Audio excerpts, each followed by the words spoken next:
আসসালামু আলাইকুম ওয়া রাহমাতুল্লাহি ওয়া বারাকাতুহু।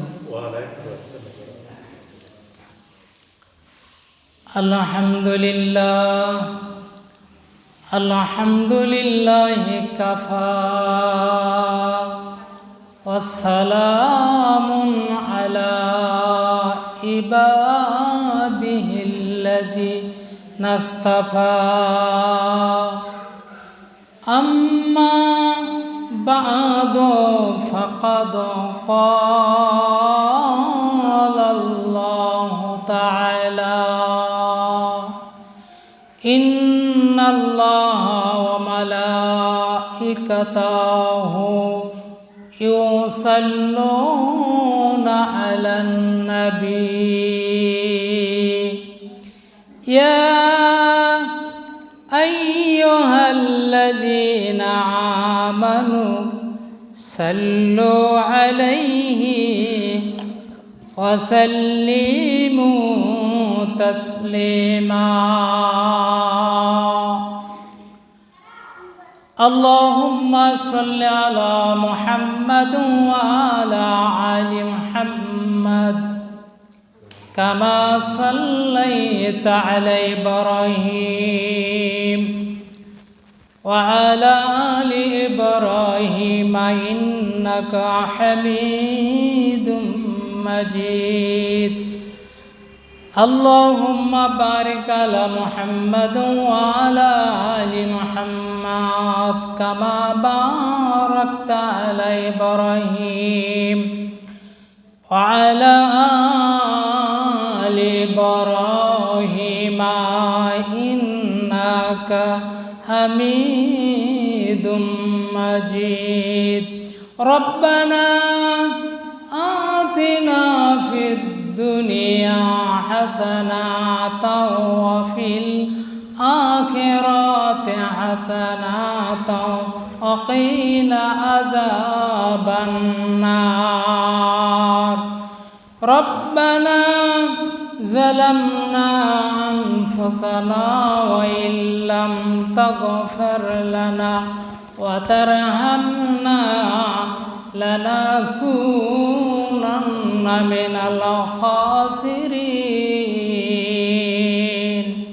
ربنا إننا آمنا فاغفر لنا ذنوبنا وقنا عذاب النار سبحان ربك رب العزة عما يصفون وسلام على المرسلين الحمد لله رب العالمين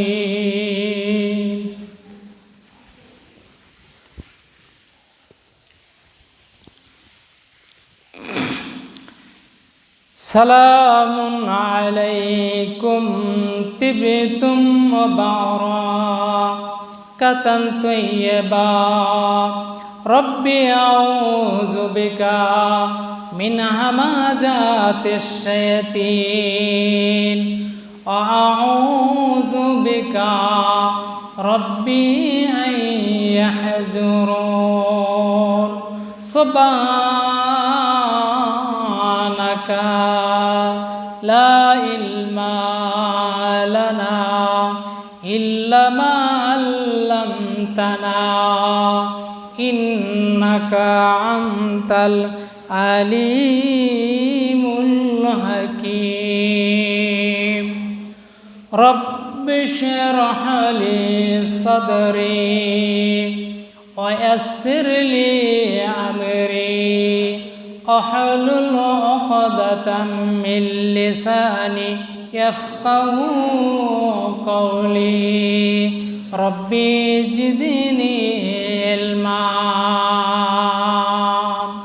ربي زدني علما ربنا تقبل دعائي ربنا اغفر لي ولوالدي وللمؤمنين يوم يقوم الحساب ربنا تقبل তাকাব্বাল মিন্না ইন্নাকা আনতাস সামিউল আলিম ওয়া তুব আলাইনা ইন্নাকা আনতাত তাওয়াবুর রহিম কুল লাউ কানাল বাহরু মিদাদাল লিকালিমাতি রাব্বি লানাফিদাল বাহরু ক্বাবলা আন তানফাদা কালিমাতু রাব্বি ওয়ালাউ জিনা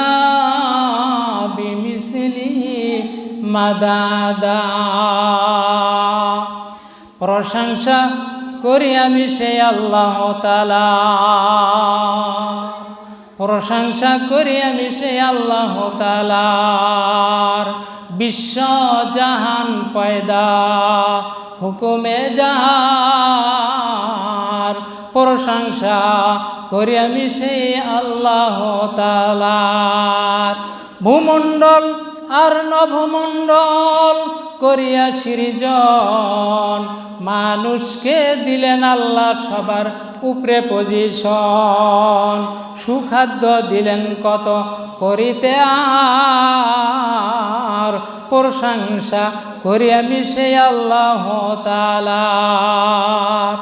জ্ঞান বিজ্ঞান আর শিল্প কলা আবিষ্কার আর যত আছে ইহার মধ্য খোদার দানজের বিরত।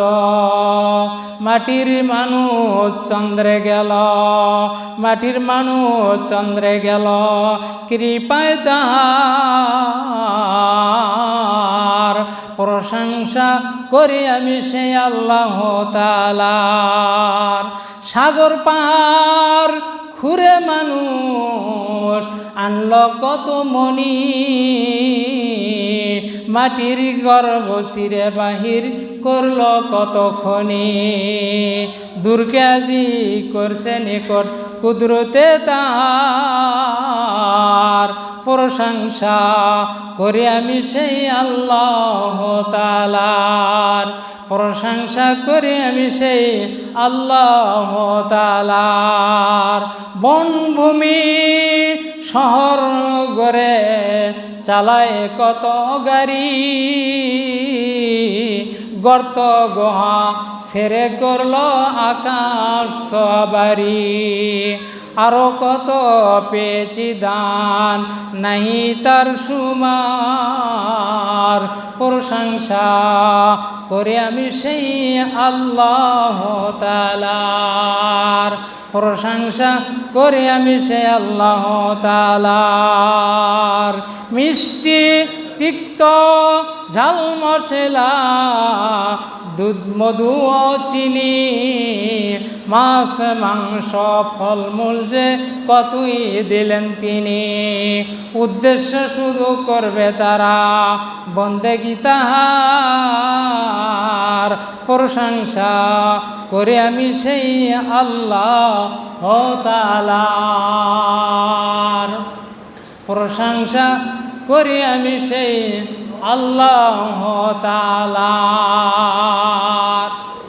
আমার সম্মানিত ভাইয়েরা এবং বোনেরা, গভীর মনোযোগ দিয়ে শ্রবণ করুন, হৃদয়ের কান দিয়ে শ্রবণ করুন, ভালো করে বুঝে নিন।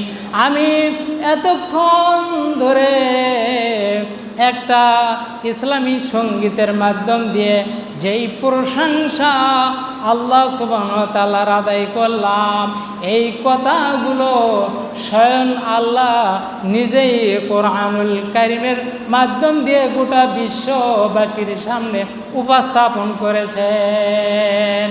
এই বলে আল্লাহ রাব্বুল আলামিন বলেন, কুল লাউ কানাল বাহরু মিদাদাল লিকালিমাতি রাব্বি লানাফিদাল বাহরু ক্বাবলা আন তানফাদা কালিমাতু রাব্বি ওয়ালাউ জিনা বিমিসলিহি মাদাদা। সম্মানিত ভাইয়েরা, মনোযোগের সহিত গভীরভাবে শ্রবণ করুন। আল্লাহ রাব্বুল আলামিন গোটা বিশ্ববাসীর উদ্দেশ্যে কোরআনুল কারীমের মধ্যে বলতেছেন যে, হে আমার বান্দারা, হে মুহাম্মদ সাল্লাল্লাহু আলাইহি সাল্লাম, তুমি বিশ্ববাসীর সামনে উপস্থাপন করুন আমার রবের কালেমা, আমার রবের প্রশংসা, আমার রবের গুণকীর্তন, আমার রবের মহিমা লিপিবদ্ধ করবার জন্য এই দুনিয়ার জীবনে যত নদী নালা, খাল বিল, সাগর পুকুর, যত সাগর মহাসাগর আছে, সবগুলো দরিয়ার পানিগুলোকে যদি তোমরা কালিতে পরিণত করো, কালি বানাও, আর পৃথিবীর জমিনে সাপর ছোট বড় বন জঙ্গল থেকে শুরু করে যত বৃক্ষ আছে, সম্পূর্ণ বৃক্ষগুলো যদি আল্লাহর মহিমা করার জন্য কলম বানানো হয়, সমস্ত দরিয়ার পানি অর্থাৎ আকাশের নিচে জমিনের উপরে পৃথিবীর বুকে যতগুলো পানি আছে, সবগুলো পানি যদি কালি বানানো হয় আর বৃক্ষগুলো যদি কলম বানানো হয় আল্লাহর প্রশংসা করার জন্য, সমস্ত দরিয়ার পানি শেষ হয়ে যাবে, সমস্ত বৃক্ষর কলমগুলো শেষ হয়ে যাবে, তবু আমার রবের প্রশংসা এবং মহিমা শেষ করা সম্ভব নয়। সেই রবের একবার আমরা প্রাণ ভরে রবের প্রশংসা করব, যার প্রশংসা করলে শেষ করা যাবে না। সকলে বল আলহামদুলিল্লাহি রাব্বিল আলামিন। শুধু তাই নয়, সূরা লোকমান 31 নম্বর সূরার 27 নম্বর আয়াত একই রূপ কথা আল্লাহ রাব্বুল আলামিন বলেন, ওয়ালাউ আন্নামা ফিল আরজি শাজারাতুন আকালামু আল বাহরু ইয়ামুদ্দু মিন বাদিহি সাবাতুন আবহুরিন মা নাফিদাত কালিমাতুল্লাহি ইন্নাল্লাহা আজিজুন হাকীম। আল্লাহ রাব্বুল আলামিন বলেন, ওহে আমার বান্দারা, তোমরা আমার প্রশংসা লিপিবদ্ধ করার জন্য দরিয়ার যতগুলো পানি আছে সেই পানিগুলো যদি কালি বানাও, আর যত বৃক্ষ আছে সবগুলো যদি কালি বানাও, এরপর আমার প্রশংসা মহিমা লিখতে থাকবে, লিখতে সমস্ত দরিয়ার পানি শেষ হয়ে যাবে। এরপরে সাহায্যের জন্য যদি আরও 7টি দরিয়ার পানি যোগ করো তোমরা, তোমাদের যদি ক্ষমতা হয় অনুরূপ আরও 7টা দরিয়া তোমাদেরকে দেওয়া হয়, তারপরেও আমার প্রশংসা তোমরা শেষ করতে পারবে না। আবার বলেন আলহামদুলিল্লাহি রাব্বিল আলামিন। আমার আল্লাহ কোরআনুল কারীমের মধ্যে বলেন, ওয়া ইন তাউদ্দু নিমাতাল্লাহি লা তুহসুহা ইন্নাল্লাহা লাগাফুরুর রহিম। আল্লাহ বলেন, আমার যত নিয়ামত আছে, এই নিয়ামত আমার যত মাগলুকাত আছে, আমার যত সৃষ্টি আছে, এগুলো দুনিয়ার যত মানুষ আছে, সব মানুষ যদি একত্র হয়ে হিসাব করে, গণতি করে, তাহলে গুণে আমার নিয়ামতকে শেষ করা যাবে না। আল্লাহ রাব্বুল আলামিন সূরা নাহলের মধ্যে বলতেছে যে আমার যত নিয়ামত আছে, যত মাগলুক আছে, তোমরা গণনা করে শেষ করতে পারবে না। অথচ আমরা বলি কি যে আল্লাহর মাগলুকাত 18,000। আল্লাহ বললে তোমরা শেষ করতে পারবে না, আমরা বলি 18,000। মাগলুকাতের সংখ্যা যদি 18,000 হয়, তা কে বলছে আপনাকে এই কথাটা? কোন বৈজ্ঞানিক না গণে এসে আপনাকে বলছে? এই তথ্য কোথাও পাবেন না।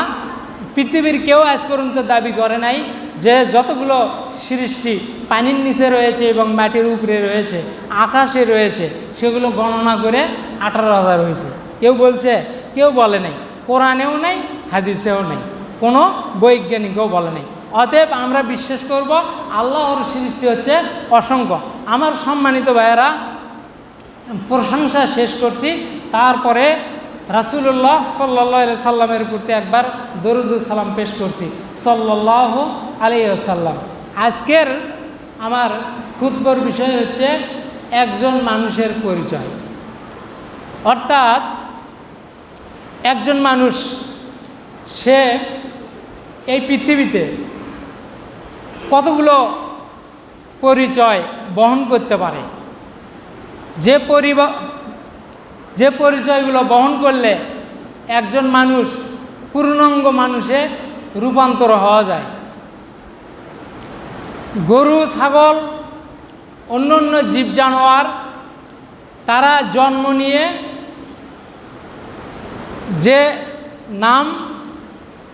যে নামে জন্ম নেয় ওই নাম ধরেই ডাকা হয় এবং ওই নামই থাকে।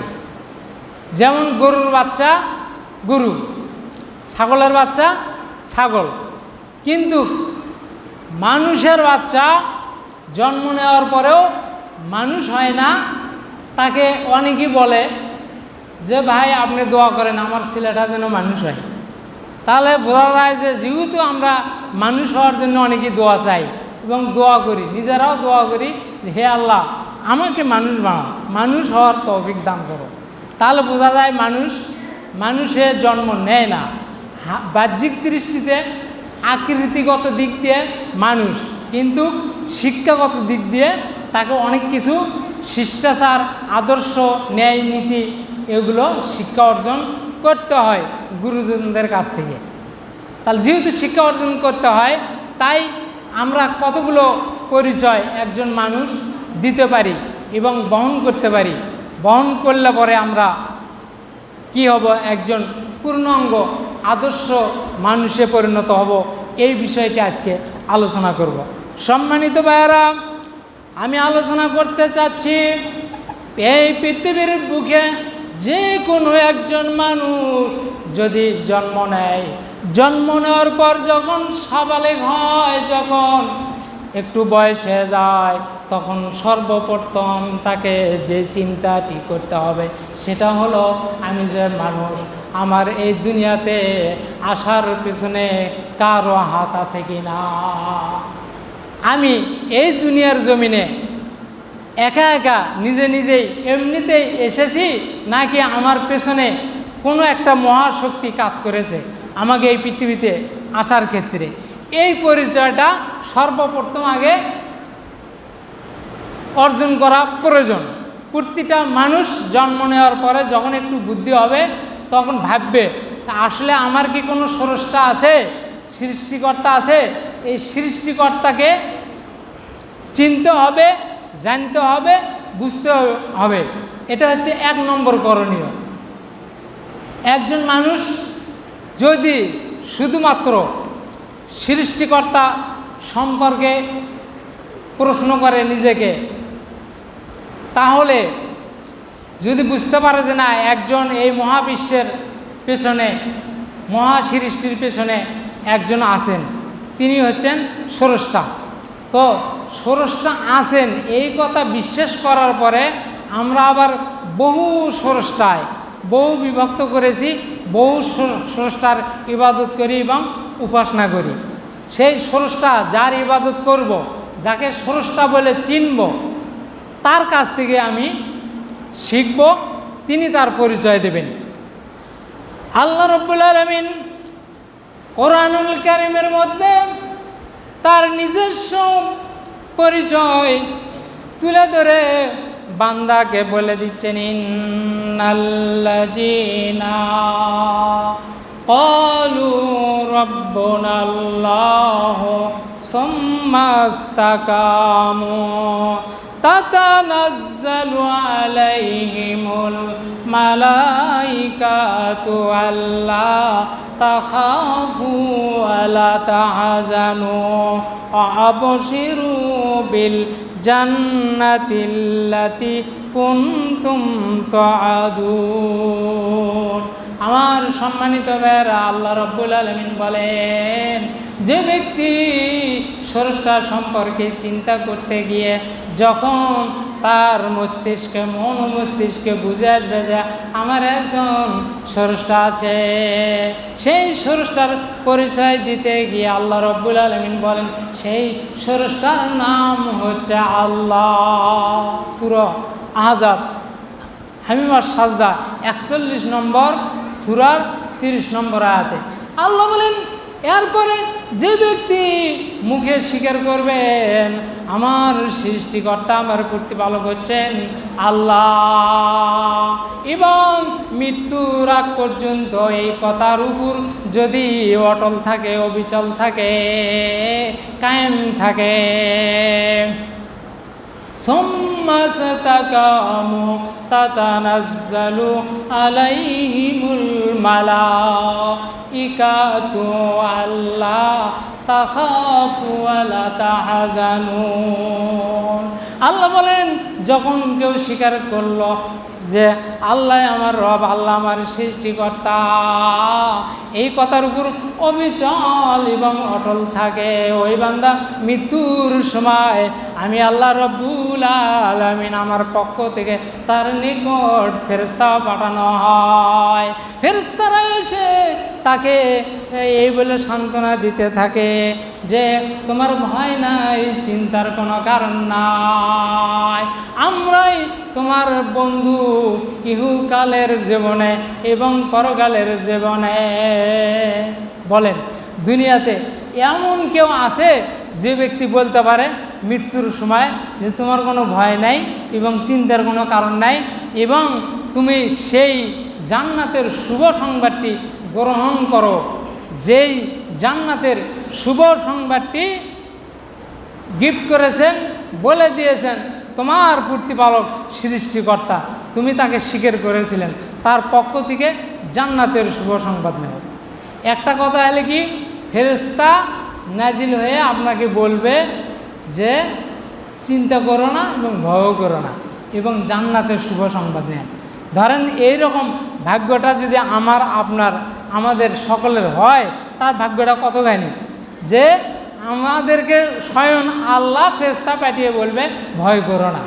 সম্মানিত ভাইয়েরা, অতএব একজন মানুষের সর্বপ্রথম যে পরিচয়টা হওয়া উচিত সেটা হচ্ছে রব সম্পর্কে, সৃষ্টি সম্পর্কে পরিচয় দেওয়া উচিত। যেহেতু আল্লাহ রাব্বুল আলামিন তার পরিচয় দিয়েছেন এমনভাবে, সূরা ইখলাস আল্লাহ বলেন, আল্লাহু আহাদ আল্লাহুস সামাদ লাম ইয়ালিদ ওয়া লাম ইউলাদ ওয়া লাম ইয়াকুল লাহু কুফুয়ান আহাদ। রব তো রবই, আল্লাহ সৃষ্টিকর্তা আল্লাহ। আল্লাহর যোগ্যতাটা কি, কোয়ালিটি কি? তার যোগ্যতা হচ্ছে, আল্লাহ বলেন তিনি হচ্ছেন এক, অদ্বিতীয়, তার সমতুল্য আর কেউ নাই। যদি এমন কারো উপাসনা করেন, এমন কারো ইবাদত করেন, এমন কাউকে ভগবান হোক, ঈশ্বর হোক, গড হোক, আল্লাহ হোক, যে নামে আপনি ডাকেন, তার মধ্যে এমন যোগ্যতা থাকতে হবে যে তিনি একক, তার সাথে কোনো অংশীদার নাই, তিনি যে কাজটি করতে পারে ওই কাজটি অন্য কেউ করতে পারে না। একজন মানুষ যদি কয় আমি মহাশক্তিধর, আর তার সাথে যদি কেউ মোকাবেলার জন্য দাঁড়ায় যে তোমার কত শক্তি আছে, তোমার সাথে আমি কুস্তি নড়ে আমি তোমার মোকাবেলা করব। তা মোকাবেলা করতে যদি পারে তাহলে কি হলো, তাহলে স্রষ্টার শক্তি চলে গেল। তিনি শক্তি স্রষ্টা নন, তিনি আল্লাহ নন। আল্লাহ হবেন তিনি যিনি, যার সমতুল্য কেউ নাই, আর তিনি কাউকে জন্ম দেননি, কারো ঔরসে তিনি জন্ম নেননি। এটা হচ্ছে আল্লাহ সুবহানাহু ওয়া তাআলার এক নম্বর যোগ্যতা। এটা মানতে হবে, এটা পরিচয় দিতে হবে যে আমাদের রবের পরিচয় হচ্ছে তিনি এক, অদ্বিতীয়, তিনি স্বয়ংসম্পূর্ণ, সব কিছু তিনি করতে পারেন। এরপর 2 নম্বর যে পরিচয়টা একজন মানুষের বহন করতে হবে সেটা হচ্ছে সৃষ্টিকর্তার পরপরই একজন মানুষকে সুমানুষ হিসেবে গড়ে তুলতে পারে আরেকজন মানুষ। অর্থাৎ এই পৃথিবীতে যত মানুষ শিক্ষিত পাবেন তার পেছনে দেখবেন ওর পেছনে অনুরূপ আরেকজন মানুষ তার শিক্ষক, এরকম আছে না? আপনি মেট্রিক পাস করছেন, আপনার শিক্ষক আছে। এইভাবে যে কোনো জিনিস আপনি শিক্ষা অর্জন করছেন, একজন মিস্ত্রির কাজ মিস্ত্রিগিরি করে, তাই এক ওস্তাদের কাছে শিখছে। তাহলে মানুষকে মানুষের কাছে শিখতে হবে। এই শিখতে যাওয়া সারা দুনিয়াবাসীর একজন মানুষকে মহামানব হিসেবে, তাই শিক্ষক সারা দুনিয়াবাসীর শিক্ষক হিসেবে প্রেরণ করেছেন। আল্লাহ বলেন সেই মানুষটিকে তোমার নেতা হিসেবে পরিচয় দিতে হবে। তাহলে 2 নম্বর পরিচয় দিতে হবে, আমার একজন শিক্ষক আছেন, সেই শিক্ষকের কথা আল্লাহ রব্বুল আলামিন নিজেই পরিচয় করে দিয়েছেন। আল্লাহ বলেন লাকাদ কানা লাকুম ফি উসওয়াতুন হাসানাহ। আল্লাহ রব্বুল আলামিন বলেন এই পৃথিবীতে তোমরা যদি কোনো একজন মানুষকে ওস্তাদ হিসেবে তোমরা খোঁজাখুঁজি করো, যদি তোমরা চাও একজন শ্রেষ্ঠ শিক্ষকের প্রয়োজন মনে করো, প্রয়োজন বোধ করো, তাহলে আমার বিশ্ব নবী মুহাম্মদ রাসূলুল্লাহ সাল্লাল্লাহু আলাইহি সাল্লামের উম্মত হিসেবে তোমাদেরকে পরিচয় দিতে হবে। তাকেই একমাত্র দুনিয়ার জীবনে লিডার হিসেবে মানতে হবে, নেতা হিসেবে মানতে হবে এবং অভিভাবক, সৎ পথ দেখানোর অভিভাবক হিসেবে মানতে হবে রাসূলকে। যেহেতু রাসূলকে মানলে কি ফায়দা হবে সে কথাটিও আমার আল্লাহ রব্বুল আলামিন বলে দিয়েছেন কোরআনুল কারীমের সূরা ইমরানে। আল্লাহ বলেন কুল ইন কুনতুম তুহিব্বুনাল্লাহ ফাত্তাবিউনি ইউহিব্বুকুমুল্লাহ ওয়া ইয়াগফির লাকুম যুনুবাকুম আল্লাহু গাফুরুর রহিম। 1 নম্বর পরিচয় রব আমার আল্লাহ। ফায়দা কি? মৃত্যুর সময় আপনাকে বলবে যে ভয় নাই, চিন্তার কোনো কারণ নেই, জান্নাতের শুভ সংবাদ। আর রাসূলকে নেতা হিসেবে পরিচয় দিল, ফায়দা কি? আল্লাহ রব্বুল আলামিন বলেন 3টা ফায়দা। একটা হচ্ছে ইউহিব্বুকুমুল্লাহ, যে ব্যক্তি রাসূলকে নেতা হিসেবে, রাসূলের উম্মত হিসেবে পরিচয় দেবে গো, তাকে আল্লাহ রব্বুল আলামিন যে পুরস্কারটা দেবেন সেটা হচ্ছে আল্লাহ স্বয়ং নিজে তাকে ভালোবাসবেন। বলেন সুবহানাল্লাহ। ইউহিব্বুকুমুল্লাহ, আল্লাহ ভালোবাসবেন।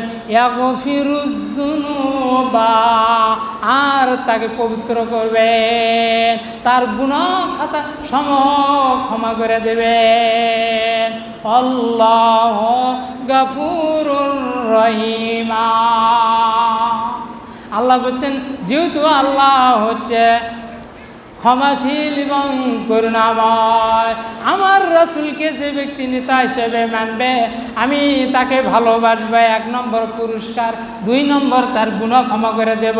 3 নম্বর তাকে পুরস্কার করব। যেহেতু আমি আল্লাহ করুণাময় দয়াশীল, অতএব তার প্রতি আমি করুণা করব।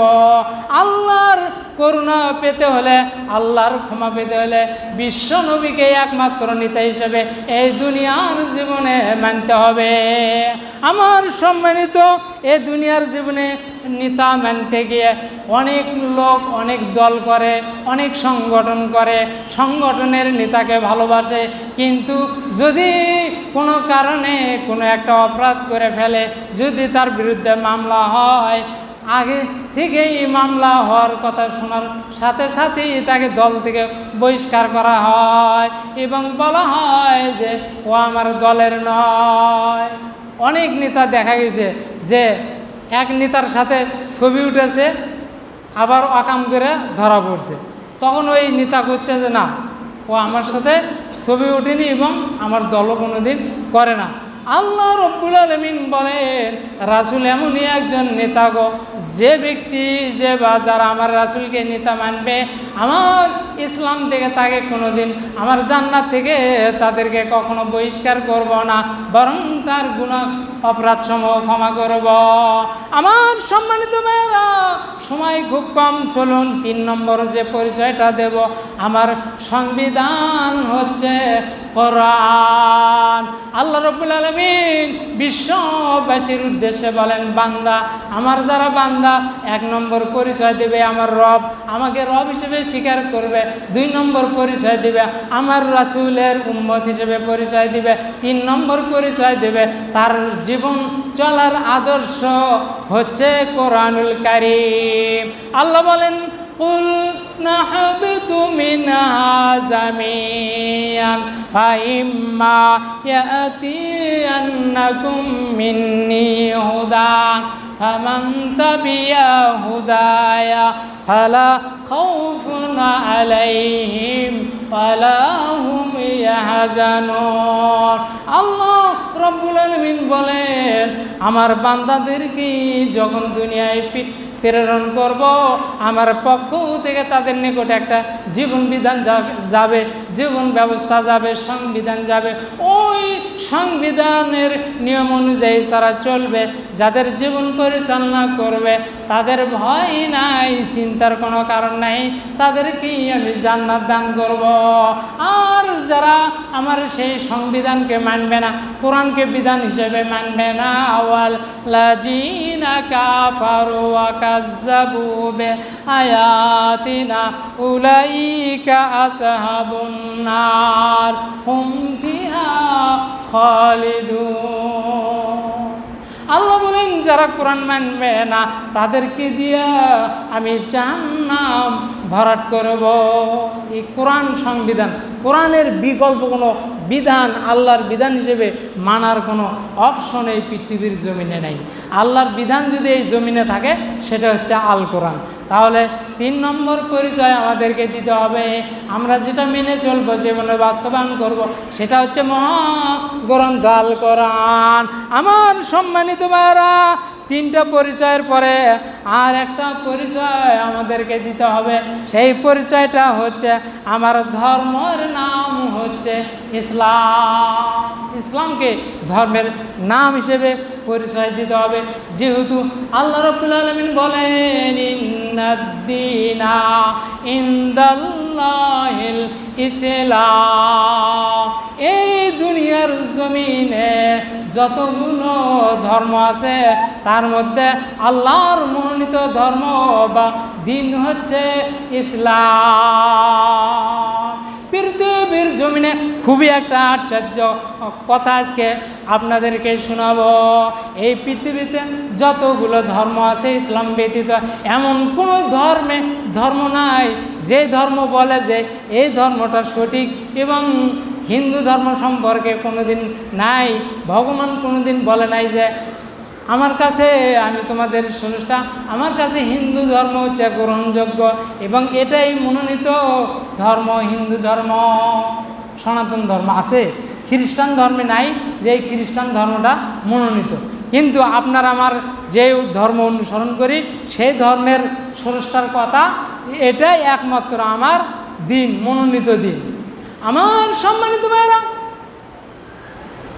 পৃথিবীতে একটা ধর্ম, যেমন সে ধর্মের স্রষ্টা নিজেই তার গ্যারান্টি দেয়, ইন্নাদ-দীনা ইনদাল্লাহিল ইসলাম, আমার কাছে দিন হিসেবে গ্রহণযোগ্য দিন হচ্ছে ইসলাম।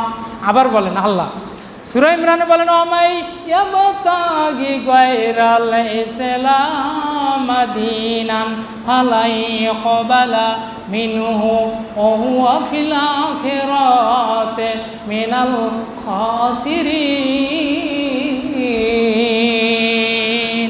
আল্লাহ বলেন, এই পৃথিবীর জমিনে ইসলাম ব্যতীত অন্য ধর্ম যদি কেউ তালাশ করে, অনুসন্ধান করে, মেনে চলে গো, মারা যাওয়ার পর কশ্চিনকালেও ইসলাম ব্যতীত অন্য কোনো ধর্ম আমার নিকট গ্রহণযোগ্য নয়। এখন অন্য ধর্মের একটা কথা এরকম দেখান যে সেই ধর্মে গ্যারান্টি দেয় যে এই ধর্ম ছাড়া অন্য কোনো ধর্ম আর সঠিক নয় বা গ্রহণ করা হবে না। আমার সম্মানিত ভাইয়েরা, পৃথিবীতে একটাই ধর্মগ্রন্থ আছে, কোরআন আল কারীম। আরেকটা তত্ত্ব আজকে আপনাদেরকে আমি দিতে চাই, আমার সম্মানিত মুসলিমদেরকে। সেই তত্ত্বটা হচ্ছে, ভালো করে গভীর মনোযোগ দিয়ে শ্রবণ করুন। এর আগে হয়তো বা কোনোদিন শ্রবণ করছেন কিনা আমার জানা নাই। এই পৃথিবীতে কোরআন ব্যতীত যতগুলো ধর্মগ্রন্থ আছে, বেদ, বাইবেল, পুরাণ, ত্রিপিটক, রামায়ণ, মহাভারত, গীতা, যতগুলো ধর্মগ্রন্থ আছে, সব ধর্মের ধর্মগ্রন্থগুলো যদি মুসলমানেরা যদি কয় তোমাদের এই ধর্মগ্রন্থগুলো পৃথিবীর যত লাইব্রেরিতে আছে, যত বাড়ি বাড়ি আছে, যত মানুষের কাছে আছে, পৃথিবীর বুকে খুঁজে খুঁজে একটা একটা করে যত ধর্মগ্রন্থ আছে, সব ধর্মগ্রন্থগুলো যদি একটা গুডাউনের মধ্যে আবদ্ধ করে তালা মারা হয়, লক করে দেওয়া হয়, একটা গুদাম ভর্তি করা হয়, অথবা জ্বালিয়ে পুড়িয়ে শেষ করে দেওয়া হয়। দেওয়ার পরে যদি বলা হয় বাইবেল কিংবা ত্রিপিটক কিংবা অন্যান্য ধর্মগ্রন্থ, পুরাণ কিংবা অন্যান্য যাই বলেন, তোমাদের সবগুলো কিতাব আমরা এক জায়গায় জমা করেছি, তোমাদের হাতে আর নাই, সবগুলো পুড়ে ফেলানো হয়েছে, জ্বালিয়ে দেওয়া হয়েছে, বিলুপ্ত করে দেওয়া হয়েছে, তোমাদের ধর্মগ্রন্থ তোমরা লেখো। তাহলে পৃথিবীতে এমন কোনো ধর্মগ্রন্থ নাই সেই ধর্মের লোকেরা সেই ধর্মগ্রন্থ লিখতে পারে। অন্যদিকে অন্য ধর্মের লোকেরা আমাদের কোরআন পৃথিবীর বুকে যতগুলো কপি আছে, যদি কোনো ধর্মের লোকেরা বলে ও মুসলমানেরা তোমাদের ধর্মগ্রন্থ কোরআন এই পৃথিবীতে যতগুলো লাইব্রেরিতে ছিল সবগুলো আটক করেছি, যত বাড়ি বাড়ি ছিল সবার কাছ থেকে নিয়ে এসে এক জায়গায় তালা মেরেছি কিংবা পুড়ে ফেলেছি, তোমরা তোমাদের ধর্মগ্রন্থ কোরআন পৃথিবীর আর কোথাও খুঁজে পাবা না, তোমরা একটা কিতাব লেখো। আমরা মুসলমানেরা ইনশাআল্লাহ একটা পরিসংখ্যানে দেখা গেছে 10 মিনিটের মধ্যে আমরা আবার অনুরূপ একটা কোরআন লিখে গোটা বিশ্ববাসীকে উপহার দিতে পারবো এবং গৌরব অর্জন করতে পারবো যে কোরআন তোমরা যতই পুড়ে ফেলো, যতই আবদ্ধ করো, যতই তালা মেরে রাখো, আমরা আবার লিখে ফেলছি। কেন কম তো কীভাবে? এই পৃথিবীর জমিনে বর্তমানে এই কোরআনের 5 কোটির বেশি হাফেজ রয়েছে। কোরআনের হাফেজের সংখ্যা বর্তমানে 5 কোটির বেশি। তাহলে এই ধর্মগ্রন্থ 5 কোটি মানুষ হাফেজ। বাংলাদেশ, পাকিস্তান, ইন্ডিয়ানের লোকেরা না হলেও আরব কান্ট্রির হাফেজ যারা, তারা বলতেও পারে যে এরকম কোরআন মুখস্থ, ওইরকম লিখতেও পারবে, সাথে সাথে লেখে একটা কোরআন আবার উপহার দিয়ে বলবে এই নাও কোরআন। অতএব কোরআন কোনো পৃথিবীর থেকে বিলুপ্ত হওয়ার নয়, অন্য ধর্মগ্রন্থ বিলুপ্ত হওয়ার। যেহেতু আল্লাহ রাব্বুল আলামিন নিজেই গ্যারান্টি দিয়েছেন এই কোরআন সংরক্ষণের জন্য, এই কথা কোনোদিন কি চিন্তা করেছেন যে আমি যে ধর্মটা মানি সেই ধর্মের গ্রন্থ এতটা সংরক্ষিত আমার রবের কাছে? আল্লাহ বলেন ইন্না নাহনু নাযালনা যিকরা ওয়া ইন্না লাহু লাহাফিজুন। আমি এই কোরআন নিজেই অবতীর্ণ করেছি, আর এই কোরআনের সংরক্ষণের দায়িত্ব আমি আল্লাহ নিজে হাতে গ্রহণ করেছি। অতএব কোরআন সংরক্ষণের দায়িত্ব যেহেতু আল্লাহ নিছে, এই পৃথিবী থেকে সমস্ত ধর্মগ্রন্থ বিলুপ্ত হয়ে গেল, কোরআন কোনোদিন বিলুপ্ত হবার নয়। আমরা সেই কোরআন চিনি না, সেই কোরআন পড়ি না, সেই কোরআনকে গুরুত্ব দিই। আমার সম্মানিত ভাইয়েরা, তাহলে কয়টা পরিচয় গেল? 3টা পরিচয় গেল। 4 নম্বর পরিচয় গিয়েছে। 4 নম্বর পরিচয়টা বলছিলাম যে আমার ধর্ম হচ্ছে ইসলাম। 5 নম্বর যে পরিচয় দিতে হবে, কেউ যদি বলেন আপনি কি, আপনাকে আমাকে বলতে হবে আমি একজন মুসলমান পরিচয় দেওয়া ছাড়া এই পৃথিবীর জমিনে অন্য কোনো নাম এর সাথে যোগ করে দিয়া পরিচয় দেওয়ার অপশন আল্লাহ রব্বুল আলামিন রাখেননি। আল্লাহ বলেন, ইয়া আইয়ুহাল্লাযীনা আমানুত্তাকুল্লাহা হাক্কা তুকাতিহি ওয়া লা তামুতুন্না ইল্লা ওয়া আনতুম মুসলিমুন। আল্লাহ কই, তোমরা আল্লাহকে ভয় করো যেমন ভয় করা উচিত, আর মুসলমান না হওয়া পর্যন্ত তোমরা মৃত্যুবরণ করিও না। যদি আমি বলি আমি শিয়া মুসলিম, আমি হানাফি মুসলিম, আমি শাফি মুসলিম, আমি অমুক মুসলিম তমুক মুসলিম, এইরকম অপশন নাই। শুধুমাত্র মুসলিম হওয়ার কথা আল্লাহ রব্বুল আলামিন বলেছেন। অতএব আমাদেরকে মুসলিম বলে পরিচয় দিতে হবে। 5টা পরিচয় গেল। আমার সম্মানিত ভাইয়েরা, আমার ক্ষুদ্র জ্ঞানে এই 5টি পরিচয়ের পরেও আরেকটি পরিচয় রয়েছে। সেই পরিচয়টা আমাদেরকে দিতে আল্লাহ রব্বুল আলামিন নিজেই বলেছেন।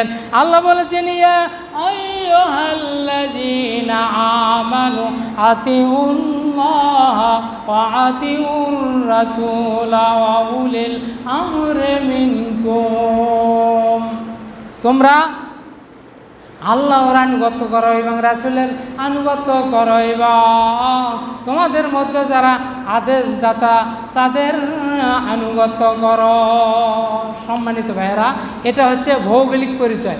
অর্থাৎ আমার পারিবারিক একটা পরিচয় আছে, আমি অমুকের ছেলে, অমুকের ভাতিজা, অমুকের ভাই, এইভাবে আমি অমুক গ্রামের, আমি বাংলাদেশের, এইভাবে ভৌগোলিক একটা পরিচয়।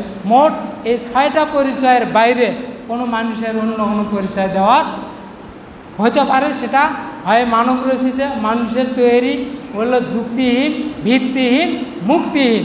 আল্লাহ যে পরিচয়গুলো দিবের করেছে সেই পরিচয়গুলো, এই 6টি পরিচয় আমি সম্পূর্ণ কোরআন থেকেই বললাম।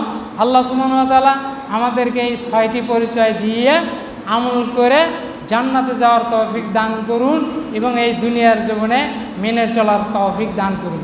এই দাবি, এই দাওয়া, এই দোয়া রেখে আজকের খুতবা শেষ করলাম। সুবহানাকা লা ইলমা লানা ইল্লা মা আল্লামতানা ইন্নাকা আনতাল আলিমুল হাকীম।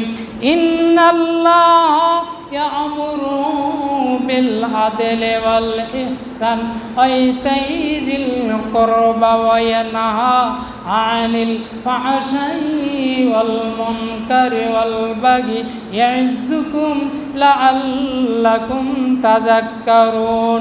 উতলু মা উহিয়া ইলাইকা মিনাল কিতাব আকিমিস সালাতা ইন্নাস সালাতা তানহা আনিল ফাহশাই ওয়াল মুনকারি ওয়ালা যিকরুল্লাহি আকবার। আল্লাহু ইয়ালামু মা তাসনাউন। সুবহানা রাব্বিকা রাব্বিল ইজ্জাতি আম্মা ইয়াসিফুন ওয়া সালামুন আলাল মুরসালিন আলহামদুলিল্লাহি রাব্বিল আলামিন।